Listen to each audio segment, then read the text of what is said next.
In this episode, we're going to build a clear mental picture of Windows security infrastructure, because Windows is often the center of identity and access in organizations, and it uses concepts that can feel abstract at first. When beginners hear words like accounts, groups, domains, and trust relationships, it can sound like a maze of jargon, but underneath it is a simple goal. Decide who you are, decide what you can do, and make that decision consistent across many computers.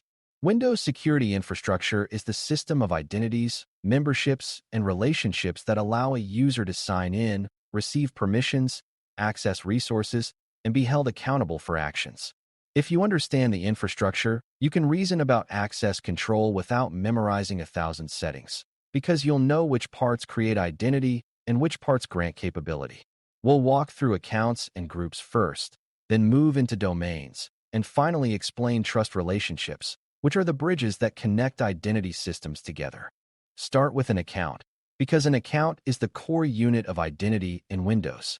An account represents a subject, meaning a person, a service, or a computer that can authenticate and then act. The word authenticate means proving you are who you claim to be, usually through credentials like a password or other factors.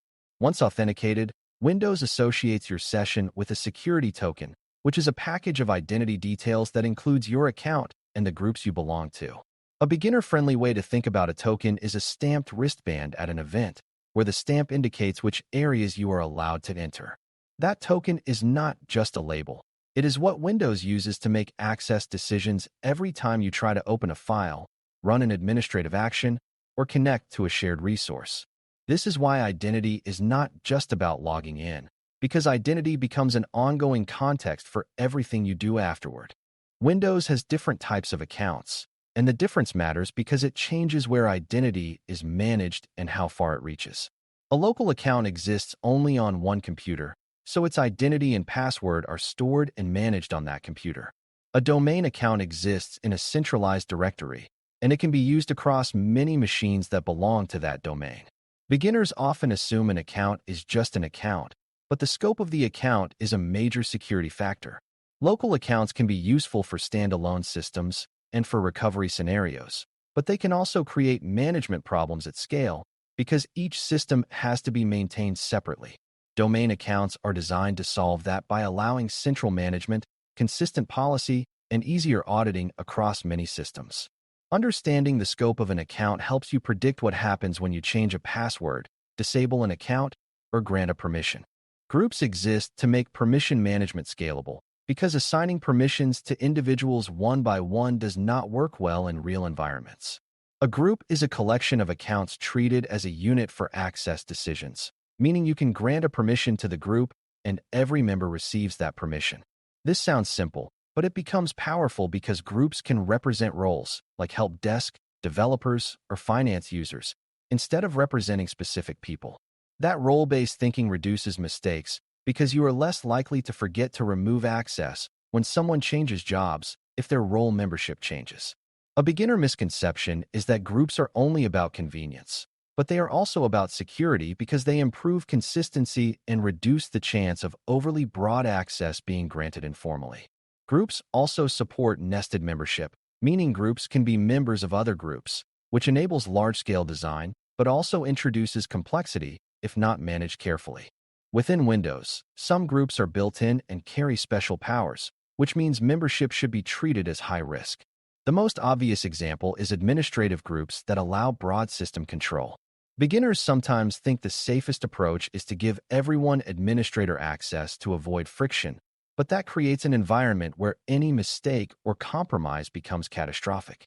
A safer approach is to limit high-privilege group membership and use separate administrative accounts when necessary, so routine work does not happen with maximum power. Another important concept is that permissions accumulate, meaning if you belong to multiple groups, you usually gain the combined access of those groups. That accumulation can create unintended privilege if group design is sloppy. So when you study Windows security infrastructure, you are really studying how identity and group membership combine to create effective access, which is the access you actually have in practice. Now we move from a single machine to a managed environment by introducing the idea of a domain. A domain is a logical boundary for identity and policy management. where a centralized directory stores accounts, groups, and related information. The technology most commonly associated with Windows domains is Active Directory, AD, which provides the directory services that allow centralized authentication and management.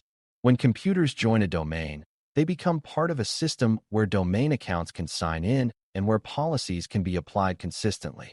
The domain is powerful because it allows organizations to manage hundreds or thousands of machines without configuring each one independently. It also creates a central point that must be protected because compromising domain identity infrastructure can grant broad access. Beginners should learn to see the domain as the backbone of enterprise Windows security because it determines how identities are created, how they authenticate, and how permissions can be enforced at scale. A domain is not just a database of users. It is also a set of services that make authentication and authorization work across the network. When a domain user signs in, the system checks credentials in a way that is designed to be consistent and centrally controlled. When the user tries to access a shared folder or a remote service, the system uses domain identity information to decide whether that access should be granted. This is where many beginner confusions arise, because it can feel like the computer is both local and domain managed at the same time.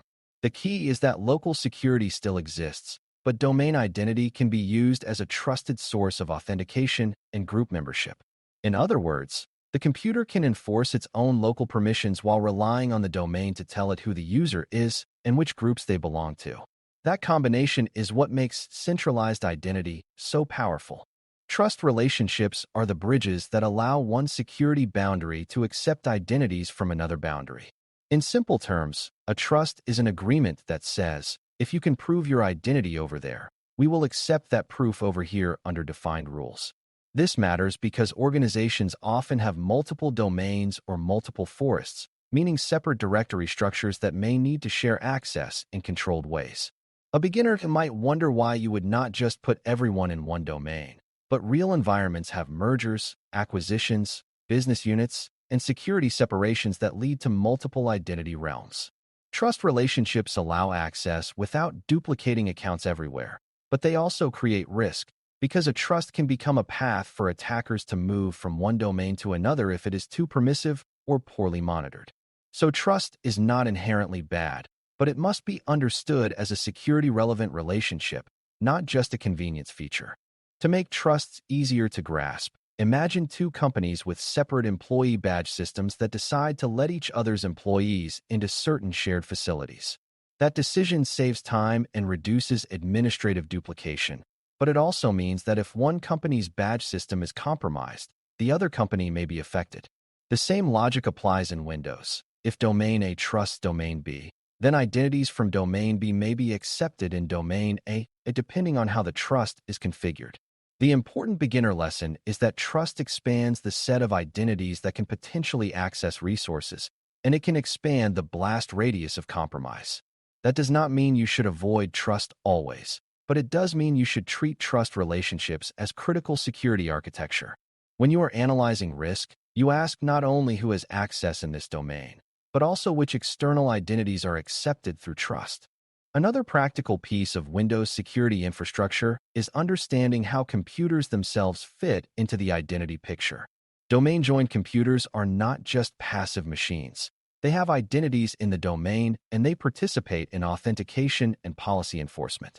This matters because attackers sometimes target computer accounts, service accounts, or misconfigurations that allow impersonation or lateral movement.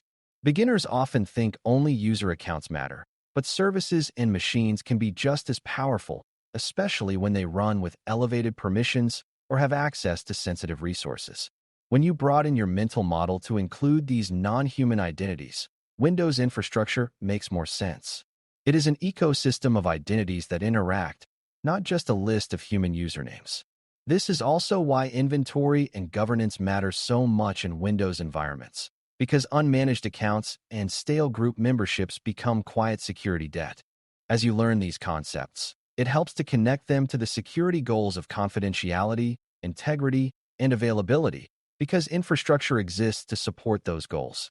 Accounts and authentication protect confidentiality by ensuring only authorized identities can access data. Groups and role-based membership protect integrity by controlling who can change systems and data. Domains and centralized management protect availability by enabling consistent policy and easier recovery when something goes wrong, like quickly disabling compromised accounts. Trust relationships, when designed carefully, can support business needs while still maintaining reasonable security boundaries, but they can also undermine all three goals if mismanaged. Thinking in terms of these goals keeps you from treating infrastructure as bureaucracy. Instead, you see it as the machinery that turns security intentions into enforceable, auditable decisions. By understanding accounts, groups, domains, and trust relationships, you gain a foundation that makes later Windows topics feel far less mysterious. You can see how identity becomes a token, how group membership creates effective access, how domains centralize identity and policy, and how trusts connect identity realms. This infrastructure is the stage on which Windows access control plays out. So if you understand the stage, you can better predict how permissions will behave and where misuse might occur. For the GIACGS-EC mindset, the most valuable beginner outcome is being able to explain these ideas clearly and spot where risk hides, like overpowered groups, uncontrolled local accounts, or overly broad trusts. Once you have that clarity, you're ready to dive into how Windows applies access controls and files, shares, the registry, and directory services, which is exactly where we'll go next. Thanks for listening. For more audio courses, daily newsletters, and more, please visit baremetalcyber.com.